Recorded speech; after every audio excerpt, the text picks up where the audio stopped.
राधे राधे मित्रों, पुराणों की कथा में आपका हार्दिक स्वागत है। मित्रों, आज हम श्रीमद् भगवद गीता के 15वें अध्याय को संक्षिप्त में सुनेंगे। मित्रों, इस अध्याय को हम पुरुषोत्तम योग के नाम से जानते हैं। इस अध्याय में भगवान श्री कृष्ण कहते हैं कि मैं ही पुरुषोत्तम पुरुष हूँ। समस्त शास्त्रों एवं वेदों में मुझे ही जाना और समझा जाता है। मेरे भक्त मुझे ही पुरुषोत्तम पुरुष भगवान जानकर सर्वकालों में मेरा ही भजन करते हैं। वेदों का कर्ता, ज्ञाता और जानने योग्य मैं ही हूँ। इस संसार में जितने भी चराचर प्राणी हैं और तीनों लोकों में प्रविष्ट होकर धारण पोषण मैं ही करता हूँ और इनसे अलग भी हूँ। इसलिए विकार रहित सर्वनियंता परमात्मा कहलाता हूँ। भगवान श्री कृष्ण कहते हैं कि जिस तेज से सूर्य, चंद्रमा और अग्नि प्रकाशित हो रहे हैं वह तेज मैं ही हूँ। मैं ही पृथ्वी में प्रवेश करके अपने तेज से समस्त जीवों एवं प्रकृति को धारण करता हूँ और रस रूप चंद्रमा बनकर समस्त औषधियों का पोषण करता हूँ। मैं ही जठराग्नि होकर सभी प्राणियों के शरीर में समाया हुआ हूँ और प्राण व पान वायु से संयुक्त होकर भोजन किए हुए प्राणियों के अन्न को पचाता हूँ।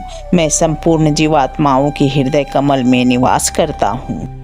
फिर भगवान श्री कृष्ण कहते हैं कि ममय वांसो जीवलोके जीवभूतः सनातनः मनः षष्ठानि इंद्रियाणि प्रकृति स्थानि कर्षति। अर्थात इस संसार में जीवात्मा मेरा ही सनातन अंश है। यह भौतिक संसार में आकर प्रकृति के तीनों गुणों में फंसा हुआ है और मन तथा इंद्रियों द्वारा भौतिक सुखों की ओर आकर्षित हो रहा है। जीवात्मा का तो मूल स्वभाव दिव्य है।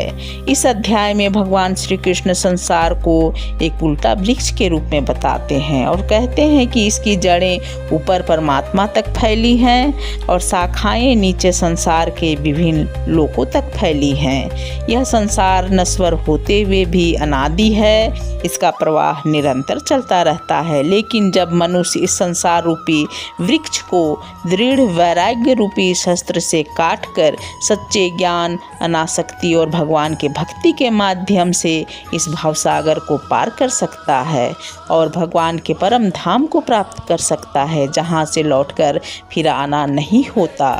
भगवान श्री कृष्ण इस अध्याय के माध्यम से इसी आध्यात्मिक उन्नति की ओर जीवों को प्रेरित कर रहे हैं। तो आशा है मित्रों कि गीता की यह प्रसंग आपको अच्छी लगी होगी। इसके लिए बहुत बहुत धन्यवाद। राधे राधे।